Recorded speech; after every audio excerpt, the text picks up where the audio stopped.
Fresher resume ఎలా ఉండాలి, experience resume ఎలా ఉండాలి అనేది చూద్దాం. ఇప్పుడు మీరు టాలీ నేర్చుకున్న తర్వాత సో 1 ఇయర్ ఎక్స్పీరియన్స్ కానీ ఫ్రెషర్గా నేర్చుకుని వెళ్ళాలనుకుంటే దాని రెజ్యూమ్ ఎలా క్రియేట్ చేసుకోవచ్చు. ఒకవేళ 2 ఇయర్స్ 3 ఇయర్స్ ఎక్స్పీరియన్స్ పెట్టుకొని మీరు ఒకవేళ ఎక్కడైనా వర్క్ చేసి ఉంటే టాలీ మీద ఆ రెజ్యూమ్ ఎక్స్పీరియన్స్ ఎలా పెట్టుకొని అకౌంటెంట్గా కానీ టాలీ ఆపరేటర్గా కానీ సో తర్వాత మీరు వెళ్ళాలనుకుంటే ఏంటి ఆ రెజ్యూమ్స్ ఎలా ఉండాలో ఇప్పుడు చూద్దాం. చాలా ఫార్మాట్స్ ఉంటాయి, జస్ట్ నేను 1 or 2 ఫార్మాట్ చెప్తున్నాను, ఓకేనా. సో ఫస్ట్ ఫ్రెషర్ రెజ్యూమ్ చూడండి. So name, email ID, mobile number, career objective. Okay, నువ్వు ఒకవేళ నీకు జాబ్ వస్తే నువ్వు ఏ విధంగా వర్క్ చేయగలుగుతావు, like to work in an organization where I can use my skills and knowledge to deliver value added results as well as a further enhance my learning and develop my career in the field of work. Career objective. తర్వాత నీ education 10th, inter, degree, ఒకవేళ PG ఉంటే PG కూడా. Just ఇది ఒక model, మీరు ఏ విధంగా create చేసుకోండి, నెట్లో చాలా ఉంటాయి. ఫ్రెషర్ రెజ్యూమ్ ఎలా ఉండాలనేది మినిమం ఎంత ఇన్ఫర్మేషన్ నువ్వు ఫ్రెషర్గా నువ్వు లైక్ రెజ్యూమ్లో పెట్టుకోవాలనేది చూపిస్తున్నాను. తర్వాత టెక్నికల్ స్కిల్స్, నీకు ఏమేమి వస్తాయి, MS office, MS Excel, Tally, Photoshop, SAP, digital marketing, నీకు ఏవైతే వస్తుంటాయో వాటిని ఇక్కడ నువ్వు యాడ్ చేసుకోవచ్చు టెక్నికల్ స్కిల్స్లో. తర్వాత పర్సనల్ స్కిల్స్, ఒకవేళ నీకు I have confidence level and positive attitude in life, I can easily adaptable to the my environment, optimistic and hard working nature, good communication skills. ఒకవేళ నీకు ఎలాంటి నీ యొక్క వ్యక్తిత్వం కావచ్చు, నీ యొక్క నేచర్ కావచ్చు, ఏ విధంగా ఉంటుంది నీ పర్సనల్ స్కిల్స్ అనేది ఇక్కడ షో చేయడం. ఒకవేళ నువ్వు జాబ్ వస్తే అక్కడ ఎన్విరాన్మెంట్ని ఏ విధంగా నువ్వు బిహేవ్ చేస్తావు, అక్కడ ఏ విధంగా నీ కొలీగ్స్తో నువ్వు మూవ్ అవుతావు, ఏ విధంగా వాళ్ళతో ఇంటరాక్ట్ అవుతావు, ఏ విధంగా ఏదైనా హార్డ్ సిచ్యువేషన్ వచ్చినప్పుడు దాన్ని హ్యాండిల్ చేస్తావు, ఏ విధంగా నీ కమ్యూనికేషన్ స్కిల్స్ ఉన్నాయి, ఓకే, సో నీ కాన్ఫిడెన్స్ లెవెల్స్ ఉన్నాయి, ఇవన్నీ కూడా నువ్వు చెప్పొచ్చు ఇంటర్వ్యూలో.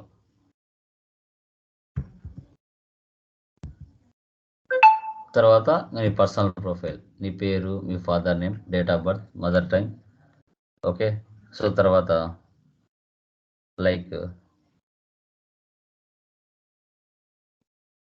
Nationality, communication skills, permanent address, declaration.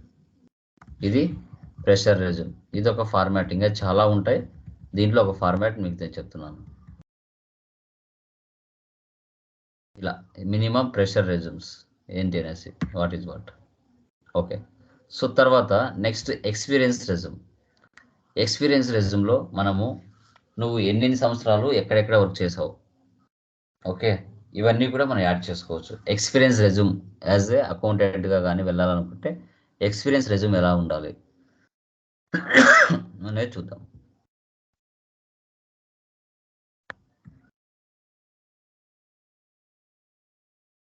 చూడండి, R Kalyan, email ID, name, mobile number, నీ career objective what is what. So తర్వాత వర్క్ ఎక్స్పీరియన్స్, అకౌంటెంట్గా వర్క్ చేశానంట ఫ్యూచర్ ఐటీ సొల్యూషన్స్ February 2016 నుంచి April 2018 వరకు. అక్కడ నువ్వు ఏం చేసావు, రోల్స్ అండ్ రెస్పాన్సిబిలిటీస్, అకౌంటెంట్గా accounting and financial management, purchase management, sales management, purchase order, sales order, godown transfer, price list, BRS, multi currency, payroll, works on problems, report on common sources, okay, communicate effectively with team members, presents and discusses work results clearly, contributes to improving and monitoring discouraging issues and delivering better solutions and to the customers. అక్కడ నీ యొక్క roles and responsibilities ఏంటి, future IT సొల్యూషన్స్లో 3 సంవత్సరాలు work చేసావు, అక్కడ నువ్వు ఏమేమి work చేసేవాడివి అనేది ఇక్కడ చూపించడం. తర్వాత అక్కడ నుంచి అకౌంటెంట్ అండ్ అడ్మినిస్ట్రేషన్, రాయలసీమ ఇండస్ట్రీస్లో వర్క్ చేసావు, May 2018 నుంచి December 2022 వరకు వర్క్ చేసావు. అక్కడ నీ రోల్స్ అండ్ రెస్పాన్సిబిలిటీస్ ఏమున్నాయి, maintain accounts for company, preparing employees salary sheets, preparing print and profit and losses statements, accounts payable, accounts receivables, payments and receives, conducting ఇంకా different group discussions, అక్కడ ఒకవేళ ఏమైనా ఉంటే కనుక అవి నువ్వు యాడ్ చేసుకోవచ్చు. ఓకే, అక్కడ ఎవరికైనా నేర్పించడం కానీ, డౌట్స్ క్లారిఫై చేయడం కానీ, మంత్లీ స్టేట్మెంట్స్ కానీ, శాలరీస్ కానీ, ఇవన్నీ నువ్వు చేయొచ్చు. ఎంటర్‌ప్రెన్యూర్ క్లాసెస్ కానీ, ఓకే, ఎంటర్‌ప్రెన్యూర్ ఎలా అవ్వాలి, ఒకవేళ నువ్వు ప్లేసెస్‌లో ఒకవేళ నీతో మోటివేషనల్ స్పీచెస్ ఇప్పించాలనుకున్నా, ఇవన్నీ నువ్వు ఏమేమి చేసావు అనేది కూడా అక్కడ మెన్షన్ చేయొచ్చు. ఈ యొక్క education 10th, inter, degree, PG అది యాడ్ చేసుకోవచ్చు. ఈ టెక్నికల్ స్కిల్స్ నీకు ఏమేమి వస్తాయో అవన్నీ యాడ్ చేసుకోవచ్చు.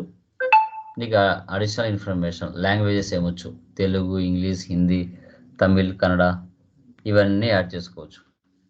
నీ యొక్క strength optimistic and hard working nature, adaptability and persistency, ability to work with team and work individually, easily mingling with others and ability to manage team. నీ యొక్క స్ట్రెంగ్త్ వాట్ ఈజ్ వాట్ అనేసి.